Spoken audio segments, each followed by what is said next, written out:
O que está faltando hoje em dia é unção e autoridade. Hoje quero compartilhar com você a palavra de Deus que está aqui no primeiro capítulo de Romanos, a partir do versículo de número 11.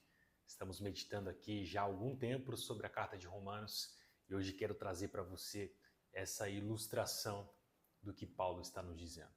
A palavra diz assim: anseio vê-los a fim de compartilhar algum dom espiritual para fortalecê-los. Isto é, para que vocês e eu sejamos mutuamente encorajados pela fé.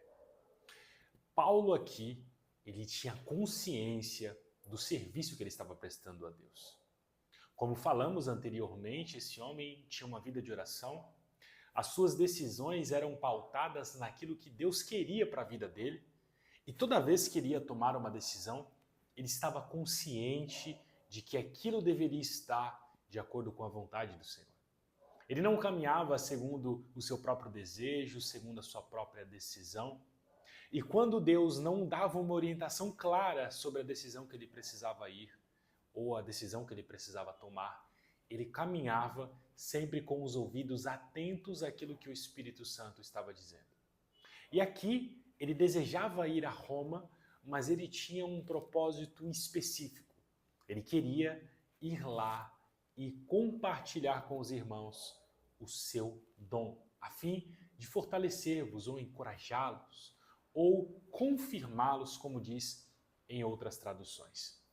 É muito importante nós percebermos aqui que a igreja nesse tempo precisa entender que todos nós, como diz em 1 Coríntios capítulo 12, temos dons que foram entregues por Deus para que nós possamos edificar a vida de outras pessoas. Eu estou aqui agora exercendo um dom que Deus entregou sobre a minha vida, que é o dom do ensino, da pregação da palavra.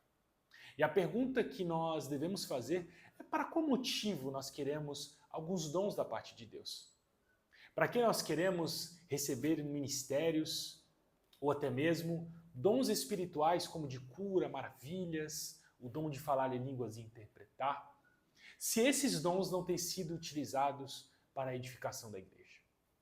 O que falta hoje é poder no meio das pregações. Muitas pessoas estão pregando somente com conhecimento intelectual, mas não conseguimos ver a autoridade no ensino. Os fariseus, como nós sabemos, eles tinham um grande conhecimento da palavra. Mas quando Jesus pregava a palavra, as pessoas diziam que ele falava como alguém que tinha autoridade. O que falta hoje em nós é essa convicção de que nós não estamos pregando uma palavra meramente de conhecimento humano, mas estamos propagando aquilo que Deus efetua através de nós.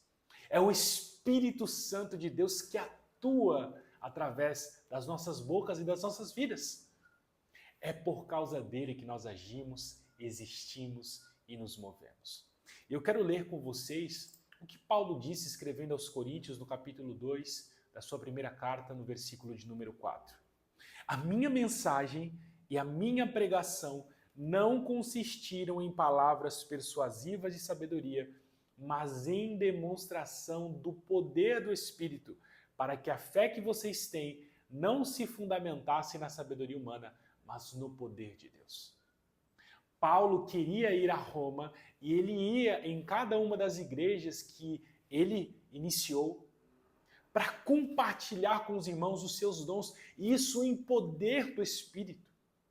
O que falta nos dias de hoje é nós buscarmos em Deus a autoridade do ensino, da pregação da palavra, para nós não sermos meros intelectuais, mas que o poder de Deus possa fluir através da sua vida e através da minha vida.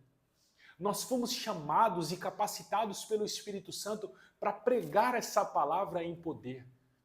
E vidas serão transformadas. O apóstolo Paulo dizia em suas cartas que a prova disso eram que vidas estavam sendo transformadas.